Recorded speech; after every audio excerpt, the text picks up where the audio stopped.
Bienvenue dans On n'a jamais fait comme ça, le podcast qui révolutionne vos pratiques RH. Vous en avez marre des méthodes RH de notre siècle ?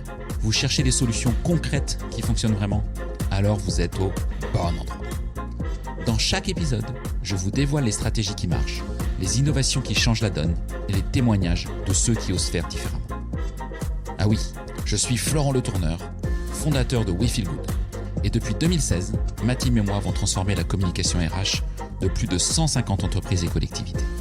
Notre mission ? Vous donner les clés pour attirer les talents, fidéliser vos équipes et booster l'engagement. Alors, rendez-vous sur www.wefeelgoodrh.com ou contactez-moi directement sur LinkedIn. Je vous offre un audit gratuit de votre communication RH et je vous mets le lien dans la description de cet épisode. Profitez-en aussi pour vous abonner à ce podcast pour ne rater aucun épisode, bien entendu. Alors, prêt à révolutionner vos pratiques ? C'est parti et excellente écoute. Ce podcast existe grâce à Kellyo qui le sponsorise. Kellyo, l'éditeur qui propose tout ce dont les RH ont besoin dans une seule solution pour gérer les collaborateurs du recrutement à la paye. Pour les découvrir, kellyo.com/fr. Kellyo, K-E-L-I-O. Hello à toutes et à tous et bienvenue pour ce nouvel épisode de On n'a jamais fait comme ça. Alors aujourd'hui, j'ai le plaisir d'être reçu dans ces locaux par Ségolène Lévrier-Hanard, une femme aux multiples casquettes qui bouscule les codes. Bonjour Ségolène. Bonjour Florent. Comment vas-tu ? Bien et toi ? Ravie de te rencontrer. Merci pour ton accueil dans tes chouettes nouveaux locaux. On va peut-être en reparler. Avant toute chose, pour te présenter rapidement, mais après tu reviendras un peu sur ton parcours, tu es aujourd'hui la DRH d'une entreprise qui s'appelle Cali Social, qui est une entreprise française spécialisée dans la santé mentale, les risques psychosociaux et le bien-être au travail et qui accompagne aujourd'hui plus de 900 organisations.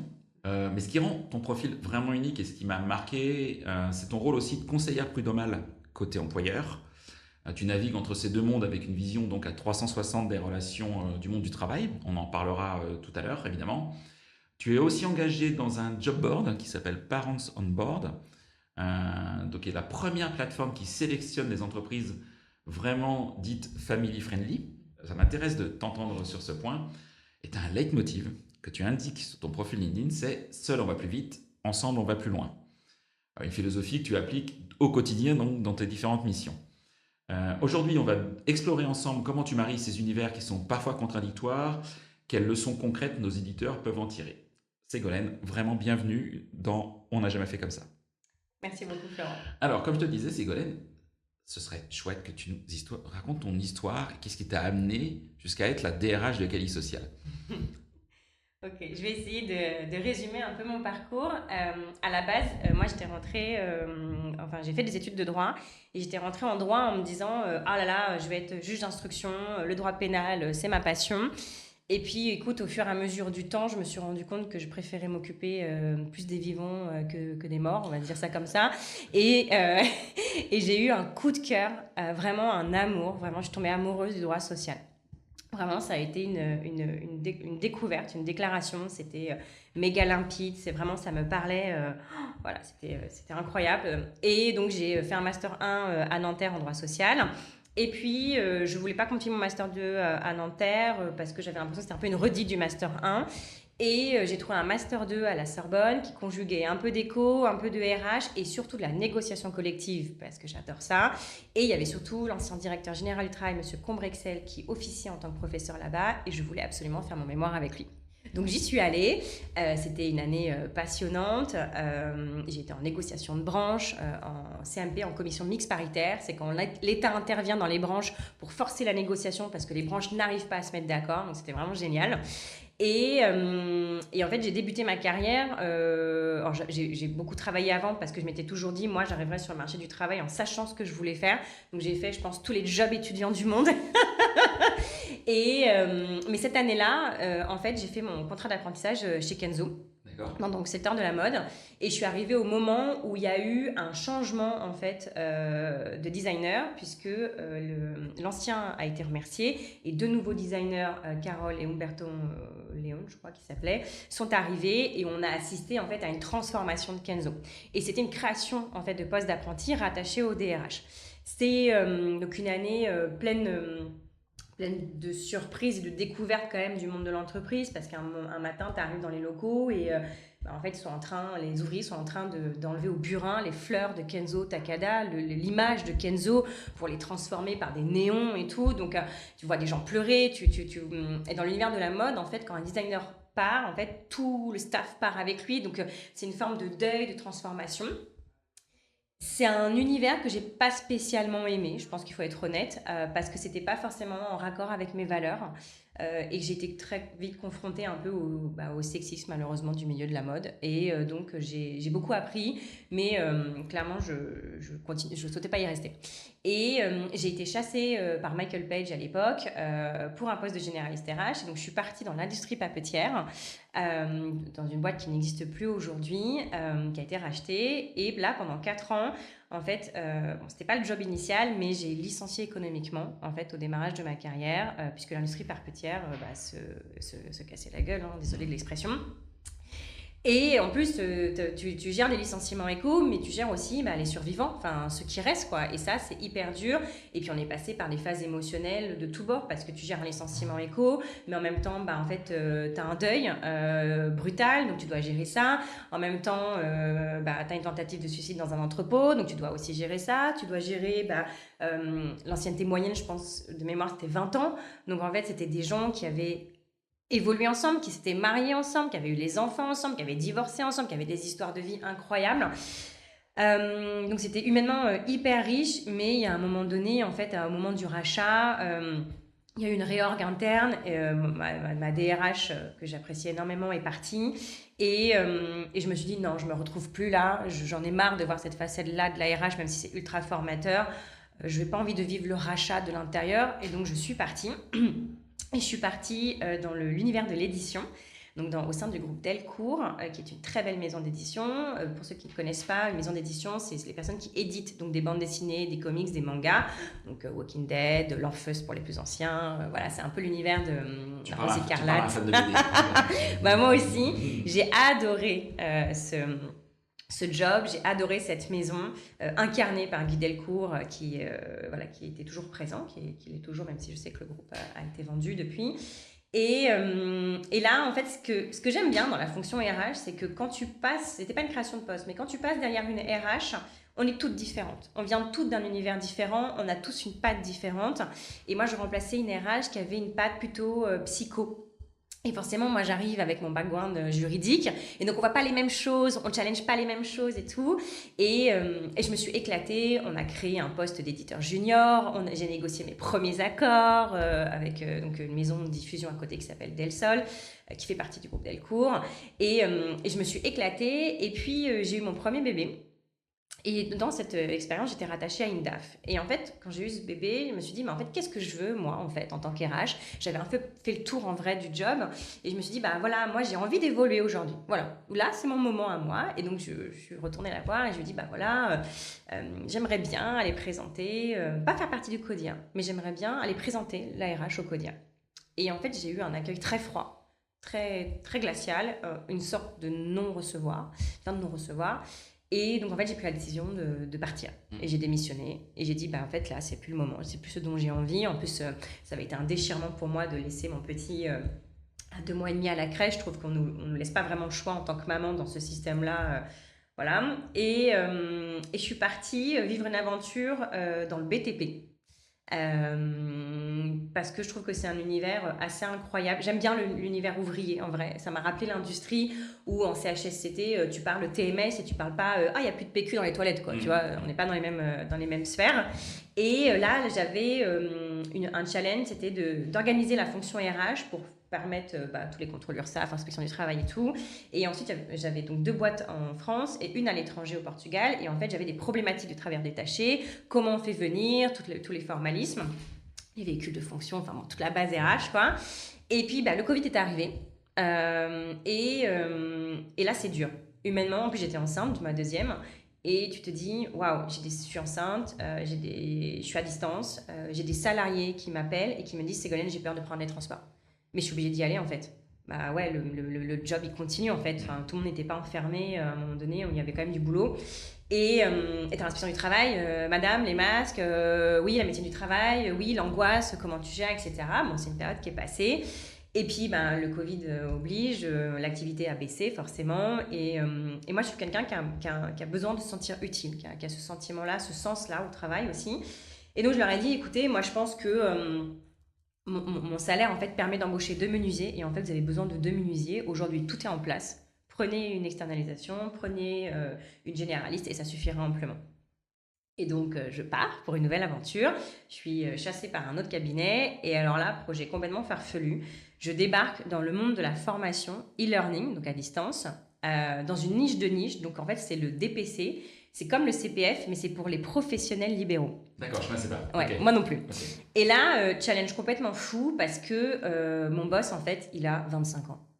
Et là, tu te dis, bah, j'y vais pas, waouh. Et en fait, j'ai été séduite, peut-être même émerveillée, je pense, par son intelligence et de me dire, waouh, il a 25 ans, il a bâti ça, il a des idées assez incroyables. Il m'avait dit en entretien, Ségolène, vous en pensez de quoi des politiques égalité homme-femme bon, pour moi, c'est un non-sens. Et j'avais souri. Et je lui ai dit, bah oui, je suis d'accord avec vous. Pour moi, c'est un non-sens, en fait. On met des lois, en fait, pour obliger les gens à respecter une égalité homme-femme, alors qu'en fait, elle devrait déjà être là.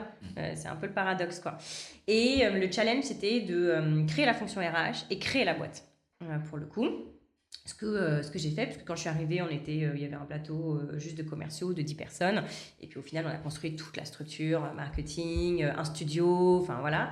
Et à un moment donné, bon, on a eu des désaccords, très clairement, il faut savoir le dire, hein, de valeurs, de conflits de valeurs. Et puis à un moment, je lui dis, bah, je pense qu'il faudrait quand même que tu prennes un DG. S'il te plaît, choisis un DG qui aime les RH, ça serait plutôt sympa. Et en fait, il n'a pas choisi du tout un DG qui aime les RH. Et clairement, il y a eu mésentente. Et donc, on s'est séparés en très bonne intelligence. Et c'était une très belle aventure. Lui, il m'a appris énormément de choses. Mais voilà, c'était la fin d'une aventure. Et en fait, en parallèle de ce projet-là, je pense que quand tu approches de la quarantaine, tu poses encore plein de questions. Et je trouvais que dans mon métier, me manquait en fait le droit social. Cet amour du droit social me manquait parce que quand tu es RH, tu n'en fais pas tout le temps. Et c'est normal parce que moi, je suis une généraliste et donc en fait, je touche à tout, mais je suis spécialiste de rien. Et je me suis dit, bon, ok, Ségo, comment tu pourrais en fait ça? Et puis, je me penche un peu, je me dis, reprendre mes études, devenir juge. Non, pas vraiment. Et puis, je vois conseillère prud'homale. Et là, je me dis, bah ouais, en fait, c'est ça que j'ai envie de faire. Ça réunirait mes 2 mondes. Et il me dit, mais par quel bout commencer? Comment je fais et tout? Et en fait, mon mari est avocat et il me dit, bah, je vais un peu en parler autour de moi. Et en fait, il en parle à un contact avec qui je discute et qui me dit, Ségolène, j'aime ton projet et tout. Je vais en parler à quelqu'un d'autre qui est au Prud'homme. Et cette personne au Prud'homme me dit, Ségolène, ton projet est hyper cohérent. On recherche en plus des conseils prud'homaux. Il va y avoir des nouvelles élections. Je te mets en contact avec le président de la section encadrement des Prud'hommes. Et vois comment tu avances. Et j'ai un échange incroyable avec ce monsieur et il me dit, mais Ségolène, mais oui, bien sûr, je vais vous expliquer comment on fait. Et donc il m'explique comment on fait, il faut adhérer à un syndicat. Donc je dis, ah oui, patronal, il faut avoir l'accord de l'employeur, il faut lui demander une dispense et tout. Il faut prouver que tu as bien le cursus et le curriculum vitae qui va avec. Et puis tu fais acte de candidature et le syndicat décide si oui ou non il te présente sur les listes et à quel endroit. Et en plus, il faut choisir ta chambre parce que les prud'hommes, en fait, c'est un peu cloisonné, c'est-à-dire que tu as des sections et en fait, en fonction de la population que tu manages, tu ne vas pas dans la même chose. Donc, tu as sections diverses, section encadrement, section agriculture, enfin voilà, tu as différentes choses. Et moi, comme j'ai une population de cadres, je suis partie dans la section encadrement.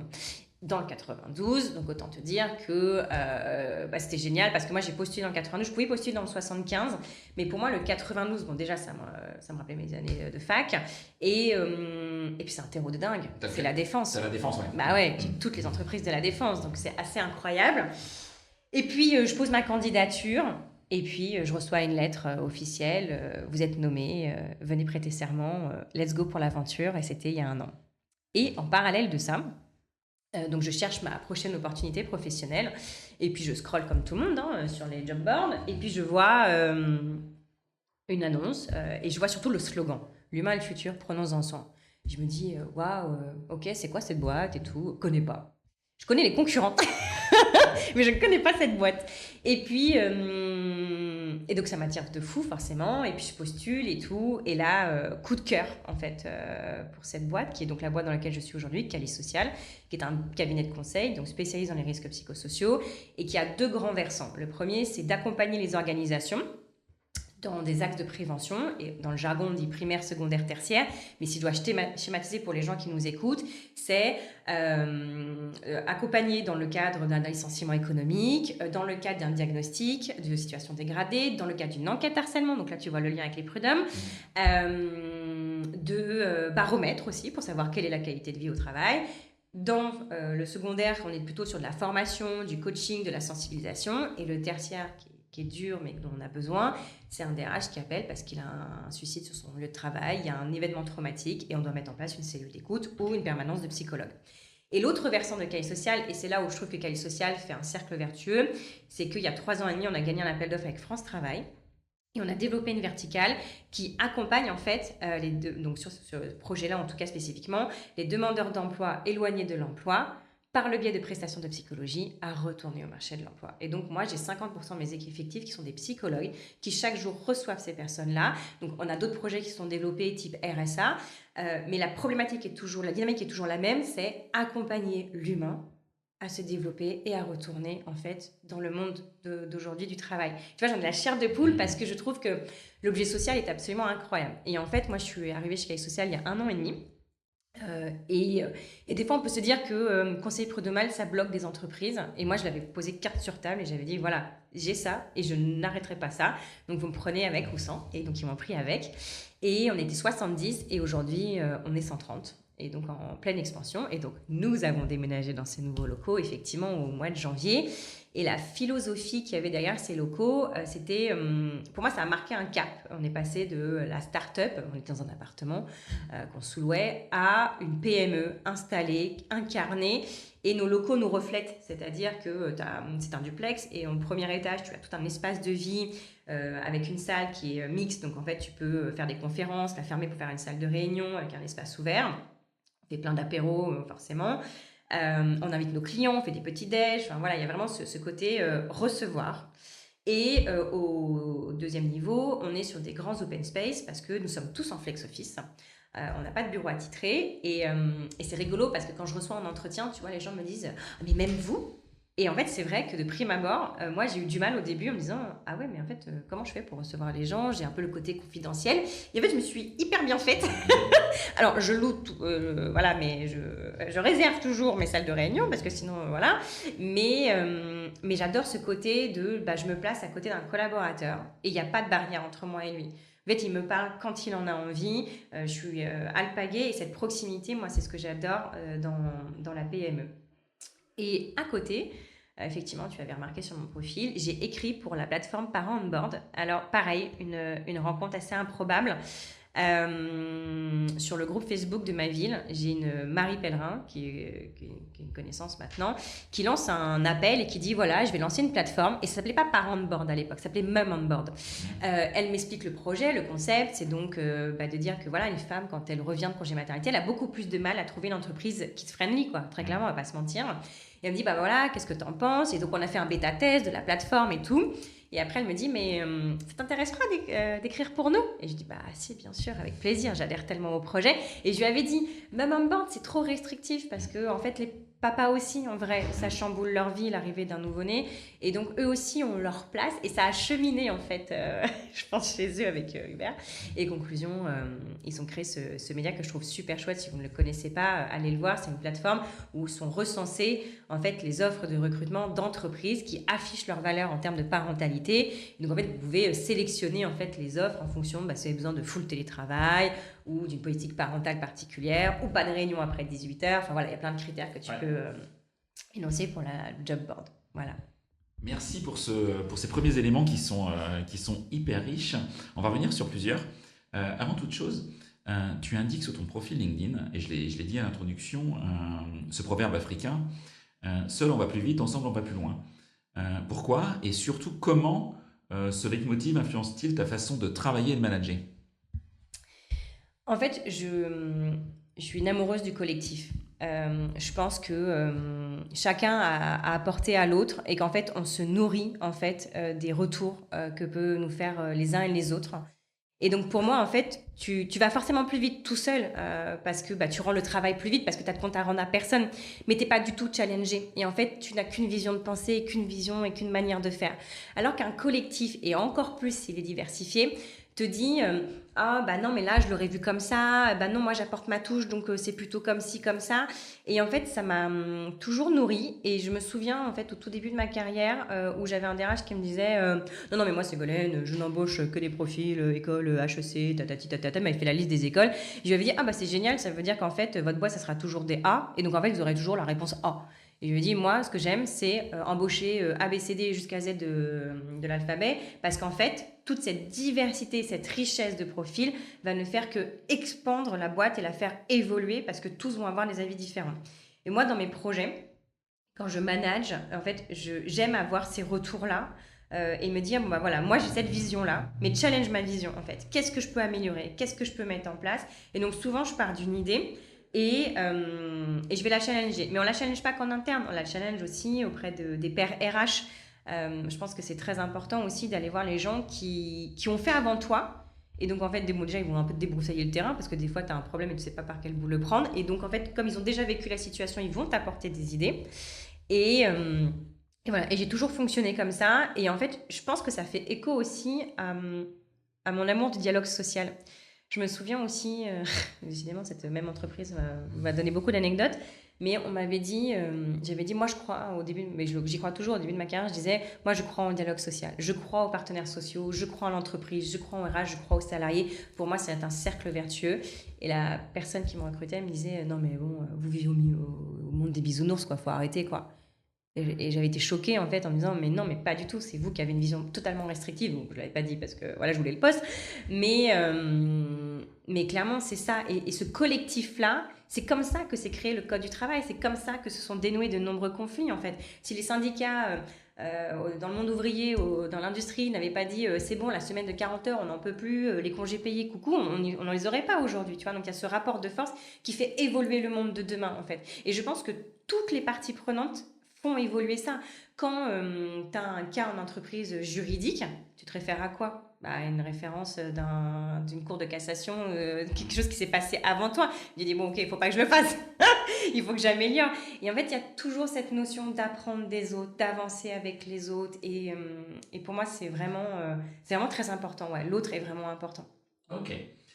Au sein de Cali Social, avant qu'on vienne sur effectivement sur ton rôle de conseillère prud'homale, tu as rejoint Cali Social il y a un an et demi, pardon, un mois et demi non, un an et demi. De quoi tu es la plus fière aujourd'hui, un an et demi après? Qu'est-ce que tu as amené, qu'est-ce que tu as changé peut-être dans la politique RH de l'entreprise qui existait avant toi du coup, mais quelle touche tu as amené, quelle est la touche Ségolène qui fait que tu dis ouais là je suis à ma place, je m'y retrouve et puis en plus je fais bouger les choses quoi. Alors, ce qu'il faut savoir, c'est que je suis la première DRH Caille Social CDI à temps plein, puisqu'avant c'était une freelance qui était là 2-3 jours par semaine. Je pense que je suis fière du chemin parcouru où on a mis en place beaucoup de choses en un an et demi. Déjà, on a commencé par les valeurs. Pour moi, c'était très important de définir les valeurs de l'entreprise parce que pour moi, avec les valeurs, en fait, tu fais tout. Tu recrutes, tu formes, tu te sépares. Voilà, il y a vraiment ce 360 aussi. On sait qui on est et en fait, les gens nous rejoignent pour qui on est aussi. Et moi, souvent en entretien, je pose la question quelles sont les valeurs sur lesquelles je n'ai pas le droit de marcher? En fait, lesquelles où vraiment c'est pas possible pour vous. Et je suis très transparente. Je dis si vous n'aimez pas les environnements qui vont vite, qui bougent, où il y a du flex office, venez pas, vous allez être malheureux, tu vois. Donc j'affiche ça déjà à l'arrivée. On a mis en place une politique handicap. Moi, j'y étais très sensible. C'est important pour moi. Donc, j'ai sensibilisé tous les managers. On a une référente handicap. On a mis un process particulier handicap. On parle de tout. On parle d'endométriose. On parle charte du sexisme. Et en fait, j'étais un peu effrayée d'arriver chez Cali Social au début. Et j'en ai parlé à mon boss en lui disant en fait, comme vous évoluez dans le monde des RH, mes salariés sont ultra en attente de leur DRH. Et lui, j'ai une pression supplémentaire d'être au top du top de DRH, tu vois, alors que j'ai pas cette prétention-là. Et il me disait, donc en fait, il y a énormément d'attentes, je sais pas comment je vais faire pour y répondre, et je suis un peu angoissée parce que ils attendent beaucoup de moi, quoi. Ouais, Et en un fait, rôle modèle quelque un part. rôle modèle, exactement.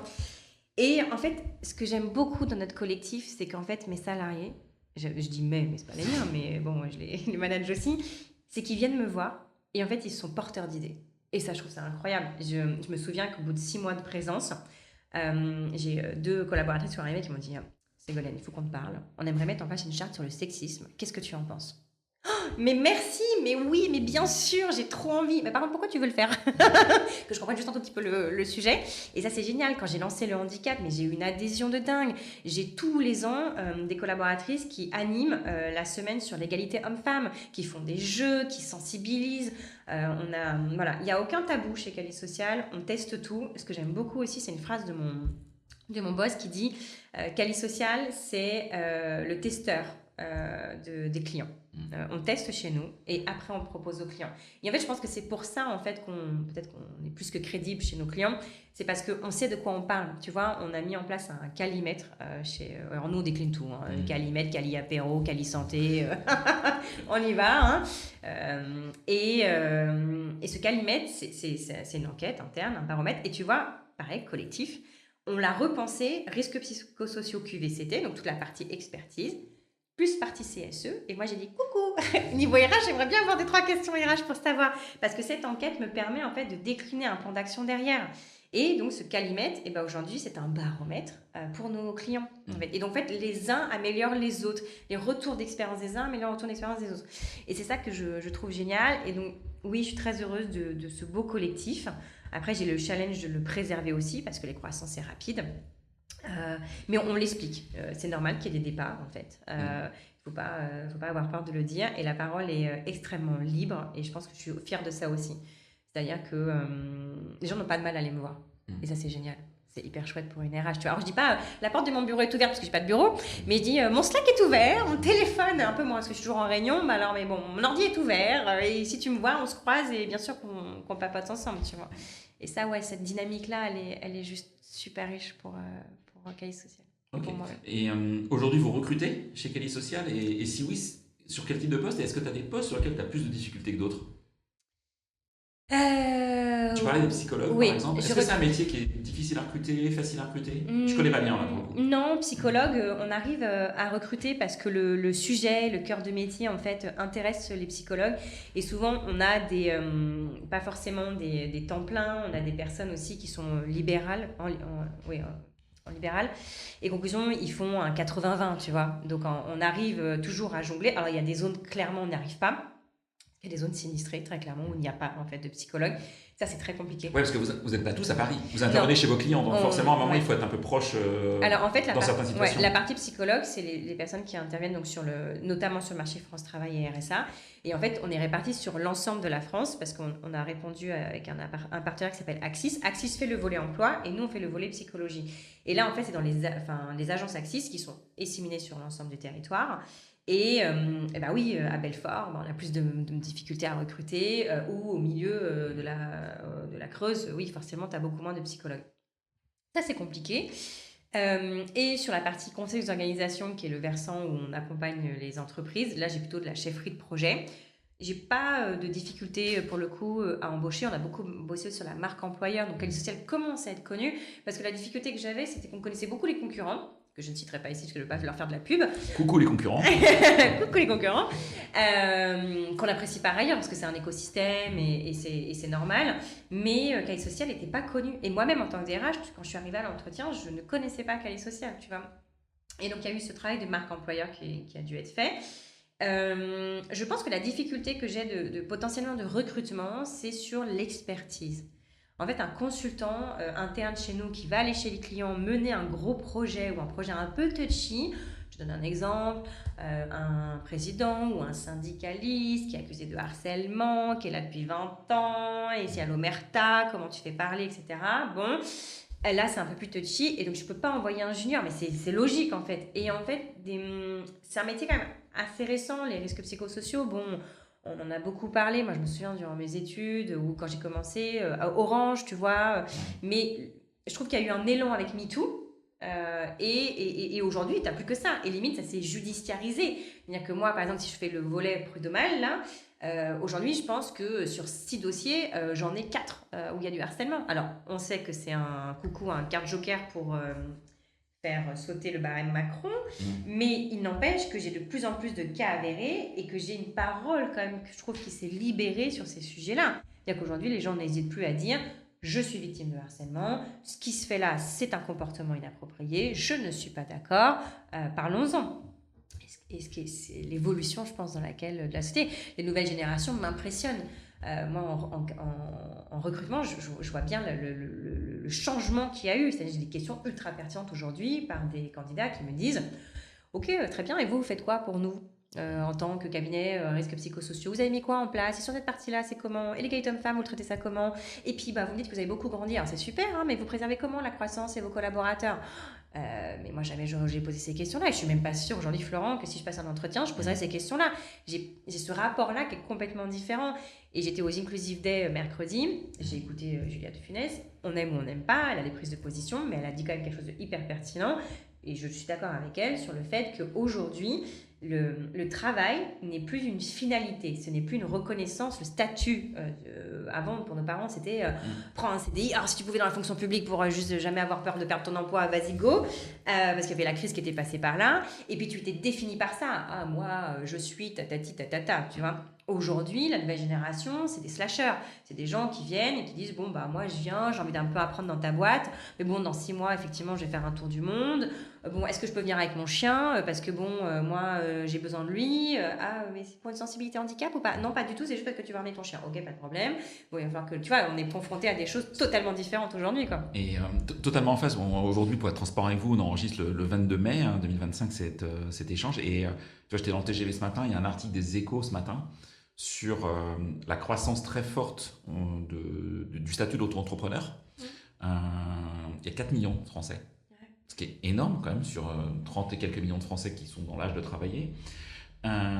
Et que le chiffre, en tout cas le pourcentage dans les tranches d'âge est de plus en plus fort au fur et à mesure que l'âge baisse. C'est-à-dire que très concrètement, qu'ils expliquent dans les jeunes générations, ils sortent de l'école. Alors c'est souvent effectivement des bac plus 3, bac plus 5 qui commencent par ça. Et qui se disent ok, je vais chercher un CDI, mais tout de suite je me mets en statut auto-entrepreneur. Donc je suis dans ma tête, je suis en même temps prêt à être salarié, mais j'ai envie d'avoir mon indépendance sur certains aspects, voire si ça fonctionne carrément d'abandonner le salariat. Donc ce qui amène effectivement ce genre de remarques qui nous bouleversent. Moi je suis comme toi, je suis encore un petit peu plus vieux que toi, et on se serait pas permis ça. Alors après, le monde n'était pas le même, etc. Il ne faut pas regretter. Enfin, moi, je suis pas dans le style de que c'était mieux avant. Donc, mais c'est effectivement une prise de conscience. Et je vais t'amener tout de suite sur ton rôle de conseiller prud'homal. Parce que du coup, tu vois bien sûr ce qui se passe dans ton univers chez Kelly Social, peut-être même chez tes clients, mais plus chez Kelly Social parce que c'est ton rôle. Et puis tu vois globalement ce qui se passe dans le monde économique aujourd'hui. Alors je pose pas la question du coup comment on devient conseiller CPH parce que tu en as parlé. C'était une question que j'avais, tu vois, je connaissais pas effectivement toute la procédure. Et puis je trouve ça, avec du recul, tu vois, avec quelques minutes de recul, je trouve ça bien qu'il y ait un minimum d'encadrement et pourquoi tu as envie, est-ce qu'on est OK, etc. Et puis est-ce que tu es capable de. Donc moi je me sentirais tellement incapable de faire ça. Comment est-ce qu'aujourd'hui ton expérience de DRH et tes expériences, je dirais, de RH au sens très large, dans différents univers, t'aident-elles concrètement dans ta fonction de CPH? Ouais. Je vais faire un peu une réponse de bretonne. Faut pas dire normande. Petit clin d'œil. En fait, elle m'aide aujourd'hui, mes fonctions, à appréhender le dossier que j'ai devant moi et à en comprendre les rouages. En revanche, elle ne m'aide pas dans le sens où, en fait, quand tu es conseiller prud'homal, tu juges en droit et pas dans l'humain et pas avec tout ce qu'il y a autour. Tu dois te sortir en fait de cet état-là qu'on peut avoir en tant qu'RH parce qu'on connaît en fait la boîte, les antécédents, tout l'univers en fait, du pourquoi. Et en fait, ce qui est compliqué au prud'homme, c'est que tu as une histoire avec 2 versions. Et t'entends la première version, t'es là, oui, je suis d'accord avec lui. Puis t'entends la deuxième, t'es là, ah ouais, mais en fait, mais trop. Et en fait, tu peux raconter la même histoire 100 fois. En fait, tu pencheras toujours. Alors après, il faut pas pencher en mode l'avocat il est meilleur donc le dossier est meilleur parce que c'est pas vrai. Tu as des dossiers où en fait l'avocat est nul et en fait le dossier est vraiment important et il doit être bien ils sont tous bien regardés, mais ça doit pas influencer ta perception, ça c'est très difficile à faire. Et puis surtout, moi des fois j'entends et je suis là, oh là là, mais non, mais c'est pas possible, mais comment ils ont pu faire ça? Oh là là, mais non, mais ça existe encore, non, mais c'est pas possible. Et je dois m'extrapoler de ça pour dire, ok, c'est go, t'as un cas devant toi. Déjà ce qui est bien, c'est que, je l'ai pas dit, mais quand on siège, on est 4. On a 2 représentants employeurs, 2 représentants salariés. Et donc en fait, on doit arriver à une décision commune. Et c'est ça qui est... J'adore, tu vois, le côté collectif encore qui revient, où on n'est pas toujours d'accord, en fait. En plus, en fonction de l'étiquette que tu as au niveau syndical, patronal ou salarié, il y en a qui ont des directives où très clairement, ils vont toujours en départage. Donc, départage, ça veut dire qu'on ne se met pas du tout d'accord et en fait, on renvoie le dossier, ce qui est terrible parce que ça... Il faut vraiment avoir des vraies raisons parce que tu renvoies le dossier très loin. Les délais sont quand même très, très longs. Et il y a quand même des hommes et des femmes derrière. Exactement, il y a de l'humain derrière, il ne faut pas l'oublier. Et on se pose et on dit, voilà, factuellement, on prend les faits. Et nous, on n'a pas tout l'historique, l'antécédent, on n'a pas toute l'histoire, en fait, qu'elle a. On a juste des faits et des pièces. Et je dis souvent, les mots s'envolent, les écrits restent, mais ne l'oubliez pas, en fait, c'est hyper important. Des fois, en tant qu'employeur, on est là sur la loyauté, la bonne foi, mais si, ça a un impact moral. Mais non, mais ça n'existe pas au prud'homme, ça n'existe pas. J'ai eu un cas très concret d'une salariée qui est venue se défendre seule, parce que tu peux venir au prud'homme te défendre seule. Des fois, parce que ce qu'il faut dire au prud'homme, c'est qu'il y a 2 phases. La première, c'est un bureau de conciliation. Et un bureau de conciliation, c'est la première étape où les parties viennent et on essaye de se mettre d'accord pour éviter un bureau de jugement qui est un peu après, quoi. Voilà, c'est en fonction des délais. Et là, généralement, quand je vois un salarié face à un très grand cabinet parisien, parce que généralement, les entreprises ont des très beaux cabinets, je me suis permise une fois de lui conseiller d'y aller avec un avocat parce que clairement, il allait se faire manger tout cru. Et en fait, le problème, c'est quand un salarié vient tout seul, il est hyper impacté. Il est impacté par son histoire, il est impacté par ses émotions. Et en fait, quand il se fait ratatiner, il n'y a pas d'autre mot, par une avocate qui n'est pas très cool en face, ou un avocat. Alors, il y a beaucoup de femmes, il y a, je pense 90% de femmes avocates. Les hommes, c'est très très rare. Clairement, voilà, c'est notre rôle aussi de conseiller. Mais on ne peut pas le forcer, ça c'est normal. Et puis je pense que le temps, je suis le prud'homme perso, mais le temps n'est pas le même. Oui. C'est-à-dire que le temps du salarié, oui. Le temps tourne, c'est urgent. Oui. Le temps de l'entreprise, si c'est jugé dans un an et demi, c'est pas grave. Ça m'empêche pas de dormir. Ouais. Et puis il y a un processus de deuil, je pense aussi, qui se fait au fur et à mesure d'un jugement prud'homal. Et plus c'est long, plus ça ravive des blessures, plus tu as envie d'en partir. Ça dépend de chacun, tu vois. Mais pour moi, c'est un processus de deuil. Et souvent, tu vas au prud'homme parce que tu estimes que tu as été lésé, que tu as été meurtri, qu'on t'a pas reconnu. Il y a un problème de reconnaissance, tu vois, ou d'abus plus. Et au bureau de jugement, le salarié peut venir seul. Et je reviens à mon histoire, je raccroche les wagons. Et cette salariée, elle est venue se défendre toute seule parce qu'on avait mis fin à sa période d'essai.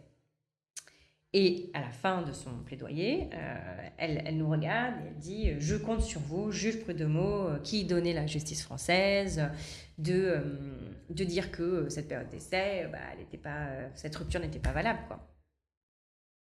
Et là, c'est compliqué, en fait, parce que tu dois sortir de ce rôle, tu dois sortir de ce qu'elle te demande, parce qu'en fait, notre rôle à nous, c'est de rendre la justice.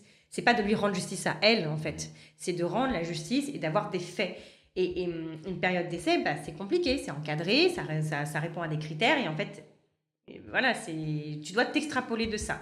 Et donc ça, je trouve que c'est compliqué. Donc mon rôle de DRH, des fois, je dois faire des step back, tu vois, pour pas que ce rôle-là vienne par-dessus. Et on m'avait prévenu, au début de ma formation, on m'avait dit, Ségolène, n'oublie pas, tu juges en droit. Tu ne juges pas dans l'humain, tu juges en droit. Et je me le martèle et à chaque fois, je me mets en conditionnement quand j'y vais en me disant... Ségolène, là, tu vas avoir des histoires de vie qui peuvent être hyper dures. Une salariée qui a subi du harcèlement moral pendant plusieurs années, qui aujourd'hui est en hôpital psychiatrique. Et je me disais, mais en fait, peu importe le montant octroyé, ça n'enlèvera pas la souffrance. Cette salariée, c'est fini, en fait. Enfin, c'est terrible. On a vraiment un devoir. Enfin, tu vois, on porte ce sujet. C'est vraiment très dur à ce niveau-là. Donc, des fois, il y a le côté un peu éponge émotionnelle qu'il faut enlever aussi, tu vois, parce que tu vois la misère en fait du monde du travail en fait qui est devant toi quand même, bon pas tous mais bon voilà. Et donc voilà, il faut s'extrapoler de ça. Et puis des fois c'est assez drôle, on a eu un acteur studio d'un salarié qui est venu, qui a simulé le fait qu'il se sentait mal. Et sortant de l'audience, elle fait bon, bah, plus tard. Donc, tu vois, bon, tu as des moments drôles aussi, mais comme dans toute profession, je pense aussi. Mais c'est vrai que, bon, je trouve que les prud'hommes m'aident à grandir aussi dans mon rôle de DRH parce que bah, je vois des situations où je me dis, bon, c'est cool, c'est pas comme ça dans ma boîte. Ça met des warnings aussi parce que tu tiens tout le temps au courant de la jurisprudence et puis tu rends le devoir. J'ai un devoir moral, en fait, c'est un devoir de citoyen que je rends et j'ai une responsabilité que je prends à cœur. Et voilà, et puis voilà, je pense que c'est comme ça que ça me fait grandir au quotidien. Tu as abordé un point qui est quelque part un peu un conseil que tu as donné aux gens qui nous écoutent sur les paroles s'envolent, les écrits restent. Ouais. Est-ce que tu aurais d'autres conseils, deux, trois conseils, deux, trois tips aux RH qui nous écoutent pour éviter de se retrouver devant toi au prud'homme? C'est quoi pour toi les bases du métier qui fait que normalement, déjà en respectant ça, tu vas éviter peut-être pas à zéro le risque prud'homal, mais en tout cas le minimiser le plus possible? Pour moi, il y a déjà toute la partie process. On ne peut pas oublier qu'aujourd'hui, la fonction RH, elle s'est beaucoup judiciarisée et qu'en fait, on ne peut plus, en fait, sur beaucoup de sujets, enfreindre la loi. Enfin, il faut arrêter. Les périodes d'essai, elles sont encadrées, les contrats de travail sont encadrés.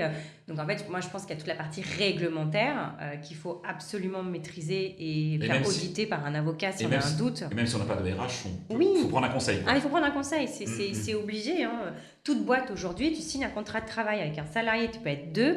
Si le contrat il n'est pas correct, mais tu as un risque prud'homal, point barre. En fait, ça s'arrête là. Hein. Donc je pense que ça, c'est la base, avoir des process clairs, transparents, concordants avec le droit. Je vais donner un exemple très simple, mais le forfait jour, il faut arrêter. On sait qu'il y a des entretiens à mettre. En fonction de la convention collective, des fois, c'est 2 entretiens par an. Tu ne les fais pas, elles tombent. C'est normal, c'est comme ça. C'est A plus A égale A, quoi, tu vois. Enfin, là, pour le coup, c'est mathématique. Il y a ça. Et puis, des fois, souvent, il y a une absence de communication, des non-dits, moi, je trouve, dans certains dossiers qui ne devraient pas arriver au prud'homme. Où tu sens que... ils auraient pu se mettre d'accord avant, qu'il y a eu un quiproquo, qu'il y a eu voilà, une mise au placard qui s'est faite parce qu'on ne lui a pas dit que, il a découvert que, voilà, un sentiment de dégradation. Et je pense que ça, nous, RH, on le perçoit à un moment donné, en fait, que le salarié, ça ne va pas. On avait eu un cas d'une salariée qui...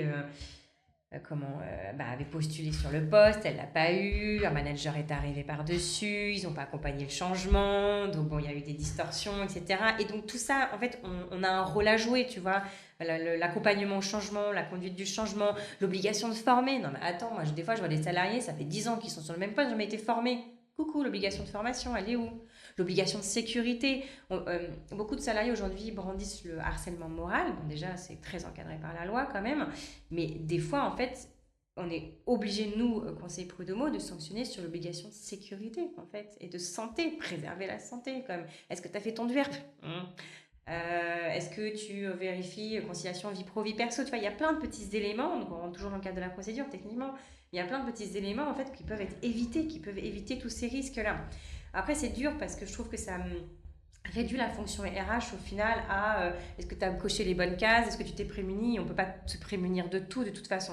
Mais souvent, je trouve quand même qu'il y a des process pas clairs, pas bien encadrés, pas bien définis, pas sécurisés, et aussi une absence de dialogue et de communication, souvent, qui crée en fait un litige, un ressenti qui s'amplifie et de l'accompagnement au changement qui est mal fait quand tu débarques un manager dans une équipe qui n'a pas été voulue, qui n'a pas été présentée. Déjà, le pauvre gars, comment il s'en sort? Et puis, forcément, il y a une fronde devant lui. Et donc, ça amène plein d'autres problèmes, en fait. Ok. Tu nous expliquais tout à l'heure que vous êtes 4, oui. 2 nommés par des syndicats professionnels, 2 nommés par des syndicats de salariés. Oui. Est-ce que déjà, dans ta vie de CPH, est-ce que tu as déjà eu une affaire où tu t'es dit intérieurement que l'employeur il faisait vraiment n'importe quoi et qu'il avait vraiment tort, mais quelque part que tu t'es dit il faut que je défende une position différente pour essayer de sauver un peu cet employeur, voilà. Comment est-ce que tu arrives à gérer ça pour tout en respectant effectivement les règles de droit, etc. Ton cerveau, si je ne sais pas quel syndicat professionnel qui t'a nommé, peu importe, mais en tout cas essayer d'aider le plus possible les employeurs, même dans des cas où tu te dis mais c'est juste pas possible les gars, quoi. C'est une super bonne question. J'ai envie de te dire que quand on peut plus sauver, on peut plus sauver. Hein. Il y a un moment donné, on peut plus rien faire. Quitte à t'aligner avec les syndicats, avec Ouais. les juges nommés par Ouais. les De toute syndicats façon, salariés. il faut arriver à une décision commune. Donc, si tu n'arrives pas à une décision commune, de toute façon, tu pars en départage. Donc, ça, il n'y a pas de difficulté. Quand tu dis commune, c'est 4. Ah ouais, les quatre doivent C'est être pas 3 d'accord. contre 1, Ah non, pardon. non, non, c'est les quatre doivent être d'accord. Ok. Si on n'est pas d'accord, on part en départage.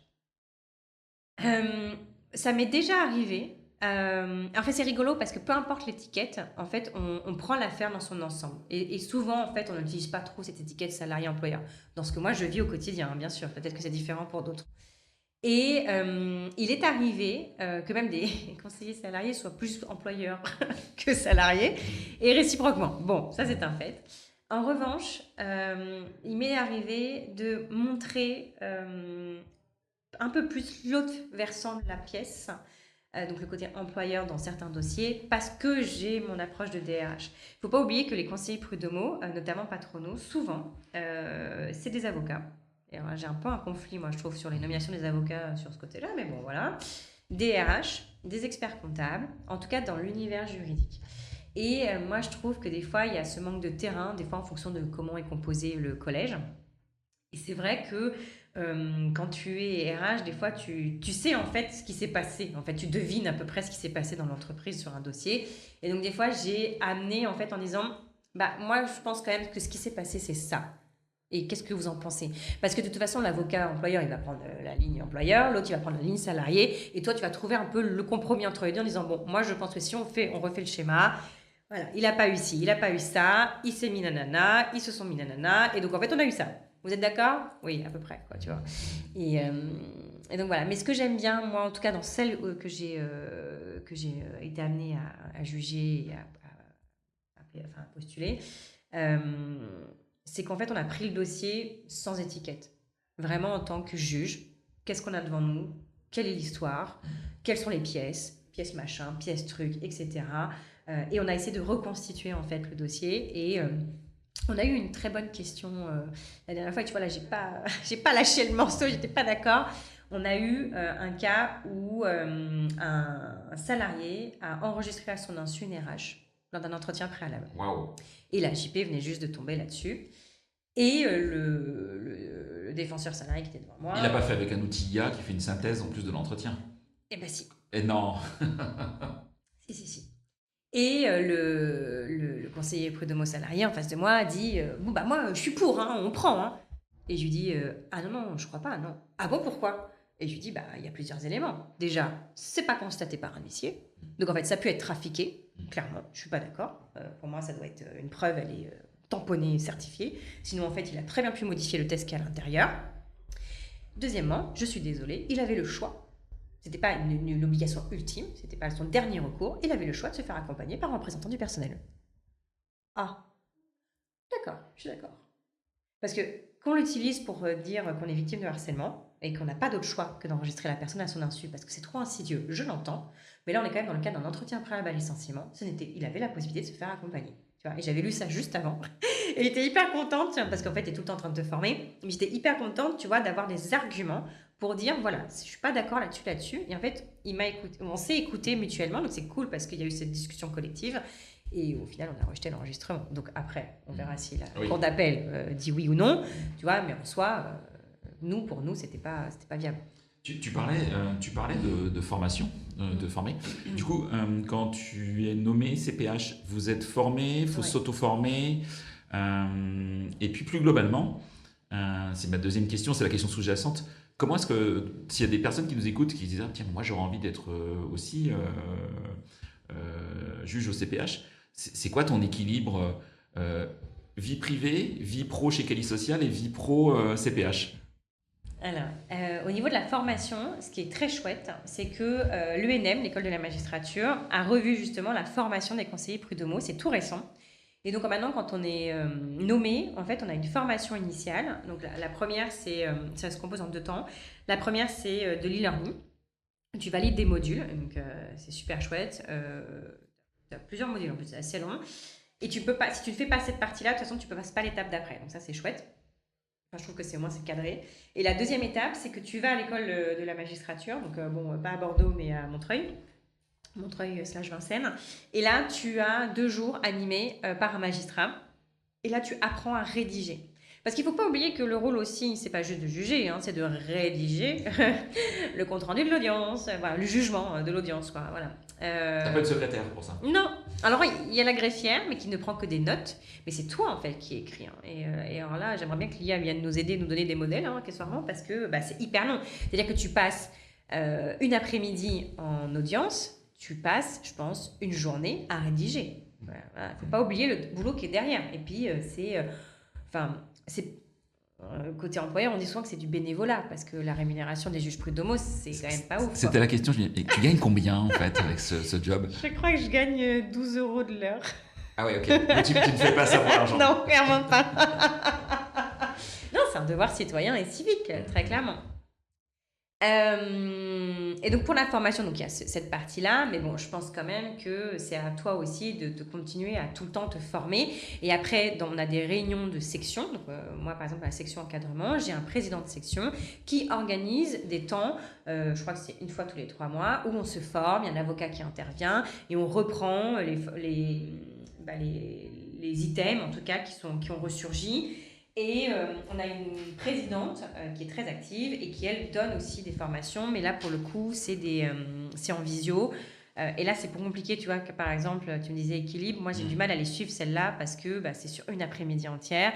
Tu peux pas les revisionner, c'est qu'en un one-shot. Et ça, je trouve ça dommage parce que moi, ça m'intéresserait, mais j'ai mon boulot à côté aussi, donc c'est pas possible. L'équilibre vie pro, vie perso, il est compliqué, on va pas se mentir, parce que c'est une journée à peu près une après-midi par mois à peu près les prud'hommes, et que ça prend quand même beaucoup de temps, faut y aller, tu y passes la journée, tu sais à quelle heure tu commences, c'est pas à quelle heure tu finis, sauf en bureau de conciliation où c'est toute la matinée. Est-ce que tu lis les dossiers avant?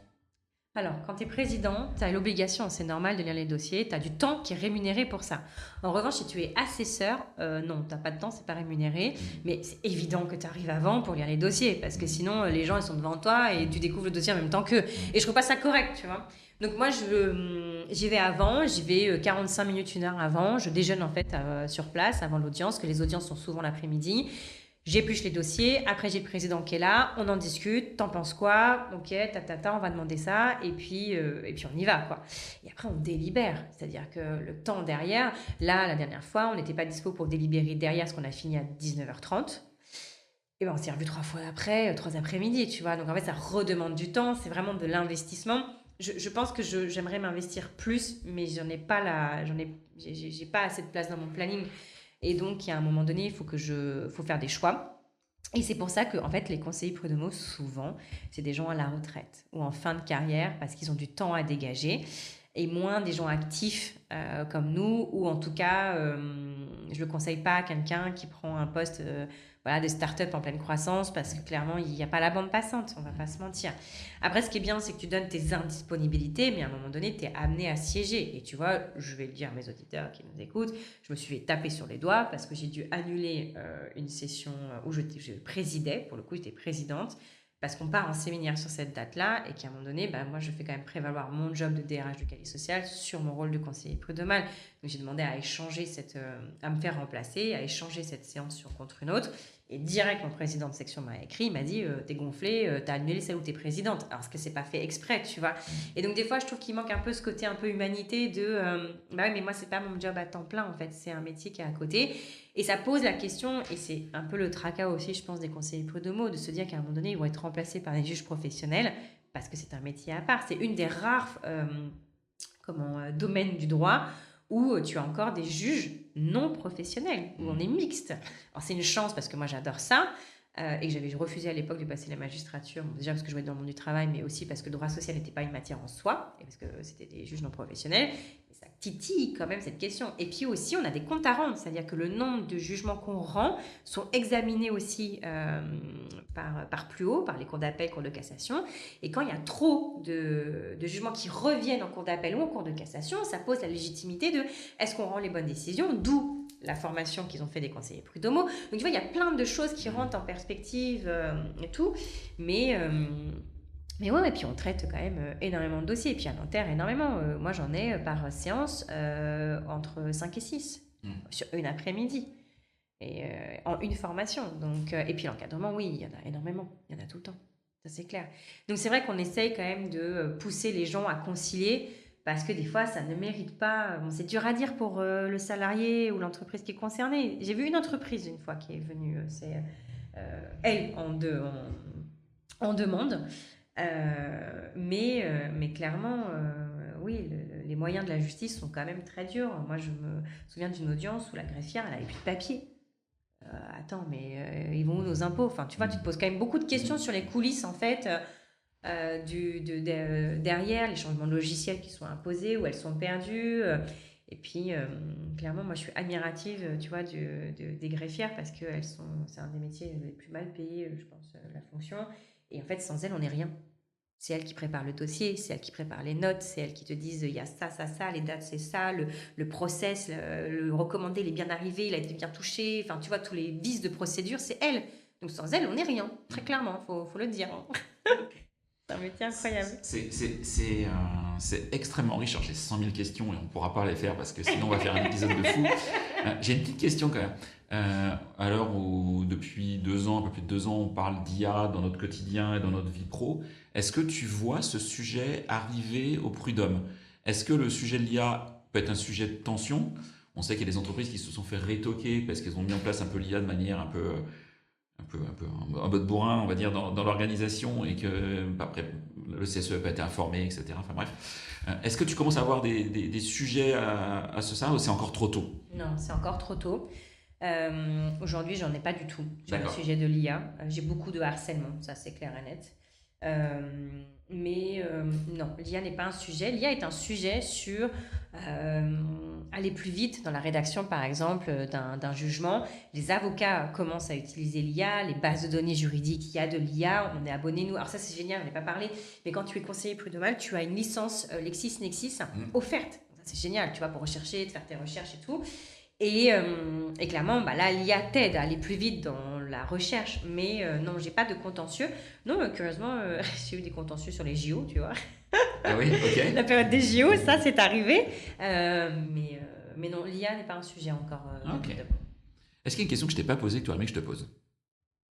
Un sujet qu'on n'a pas abordé ou quelque chose qui t'a marqué, une anecdote que tu aimerais partager avec nous, soit dans ta vie de DRH, soit dans ta vie de conseillère prud'homal, qui t'a vraiment marqué? J'ai une anecdote qui est drôle. J'en ai une jolie et une drôle. La drôle, c'est que quand j'ai pris mon poste aux éditions Delcourt, en fait, c'était enfin, le bâtiment est sur plusieurs niveaux, et je passe forcément dans tous les bureaux pour dire bonjour, coucou, c'est moi la RH et tout. Et à un moment donné, j'ai quelqu'un qui se retourne, je dis bonjour, il y a quelqu'un qui se retourne, il fait salut Ségolène, ça va? Tu me reconnais? Et là, j'ai un bug, et je reconnais pas la personne. Et là, c'est difficile. Et en fait, elle me dit son prénom. Et en fait, c'était une camarade de classe de primaire. Waouh. Et là, je me dis, waouh, le monde est si petit. Et en fait, en rigolant, je me dis, et le jour, une DRH, elle fait les locaux comme ça, et elle découvre qu'il y a son ex qui est dans la boîte. Comment tu fais? Tu le licencies? Tu fais comment? Voilà, ça, c'est une anecdote drôle. Une jolie anecdote, c'est que dans cette même boîte, en fait, je sortais de mon PSE. Et j'avais accompagné un salarié dans le cadre d'un reclassement, d'un changement de vie, etc. Et un des premiers CV qui a atterri sur mon bureau, c'est le sien. Et en fait, en tant que DRH, j'ai dit, bah, je me retire du recrutement parce que je ne vais pas être objective. Et je me suis retirée du recrutement. Et en fait, il a été embauché, il y est toujours. Et en fait, je suis hyper heureuse parce qu'en fait, il a réussi son parcours et son carrière de vie, cette transformation. Il est passé de l'IT quand même au manga, tu vois. Ouais. En fait, il y a quand même un grand écart. Et j'étais super heureuse pour lui. Et je me dis, bah ouais, j'ai eu de l'impact. On a réussi en fait cette reconversion. Et tu vois, les relations, moi je suis très fidèle et ce que tu crées au fur et à mesure du temps. Et cette première expérience, elle a été très compliquée, mais elle m'a énormément nourrie et portée. Et quand des fois je mets des posts sur LinkedIn ou que je dis j'ai changé de poste, j'ai toujours des collaborateurs qui like. Et en fait, ça me fait trop plaisir de les voir liker et encore d'échanger avec eux. Ouais, t'es assez présente sur LinkedIn d'ailleurs. C'est assez Petite parenthèse, mais ouais. C'est assez nouveau. En fait, j'avais envie de prendre la parole, mais je ne savais pas trop comment. Moi, je suis une RH qui partage des tranches de vie. J'adore partager des tranches de vie. Je suis un peu cafouillie, j'ai pas toujours les mêmes thématiques, je sais pas faire des trucs très cadrés. Et j'avais pris attache avec Christelle, qui est une RH que tu connais, qui est devenue, je pense, une amie, très clairement une très belle rencontre. Et et comme j'adorais ses posts, je lui avais écrit en disant bah, moi aussi j'ai envie de me lancer, comment tu fais et tout. Et elle m'a mis en contact avec Maud Grenier, avec laquelle j'ai suivi une formation. Et donc en fait j'ai commencé à prendre la parole. J'avais beaucoup de barrières limitantes que j'ai levées, alors pas toutes, hein, je lève pas tout d'un coup, moi, mais en tout cas j'en ai levé plusieurs. Et j'ai pris plaisir effectivement à communiquer de plus en plus. Et je pense que la première chose que j'avais envie, c'était que les RH parlent pour elles. J'en avais marre de voir des gens, des influenceurs raconter ah les coulisses des RH c'est ça. Mais non, mais en fait t'es pas RH, pourquoi tu parles à ma place en fait. Tu vois, il y a ce côté un peu cri du cœur. Après, j'étais là, bah oui, on peut pas tout raconter, comment on raconte, qu'est-ce qui intéresse les gens, mais je vais raconter la même chose que l'autre, est-ce que machin et tout. Et puis je me suis dit, bon, écoute, c'est quand même chacun a sa patte. Toi, ta marque de fabrique, c'est un peu de raconter des tranches de vie qui t'ont marqué.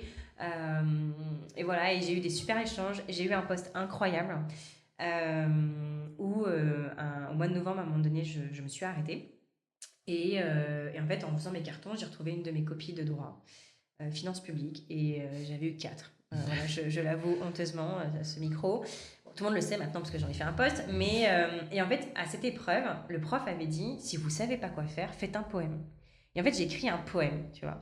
Et quand je retrouve ce carton, je fais un post LinkedIn et je dis ayez toujours confiance en vous parce qu'en fait, une note ne vous définit pas.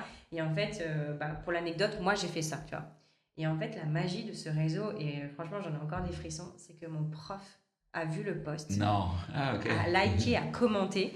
Et en fait, au début, tu sais, c'était juste avant Noël, et je vois le truc, et je fais non, mais attends, vas-y, c'est un fake, c'est quelqu'un qui se fait passer pour mon prof, c'est pas possible. Donc, Sherlock, parce qu'on est des RH, on est des Sherlock, je vais regarder, c'est lui, ta.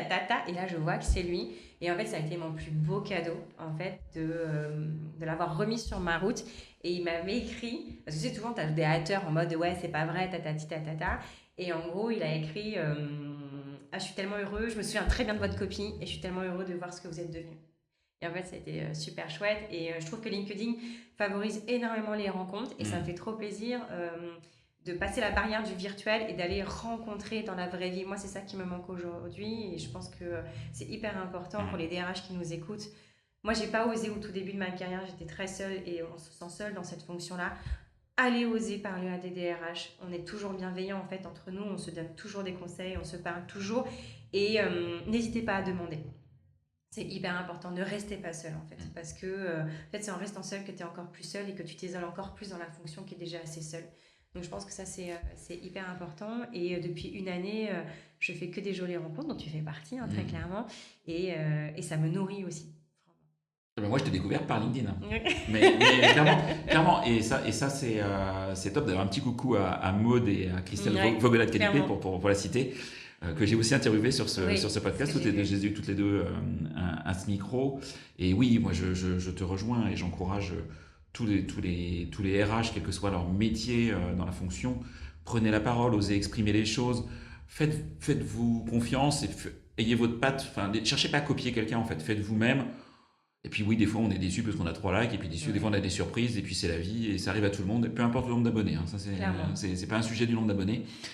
D'ailleurs, ça va pas être un enjeu, c'est plutôt un enjeu de se prendre plaisir et de transformer des rencontres virtuelles en rencontres ensuite physiques, et ça c'est top.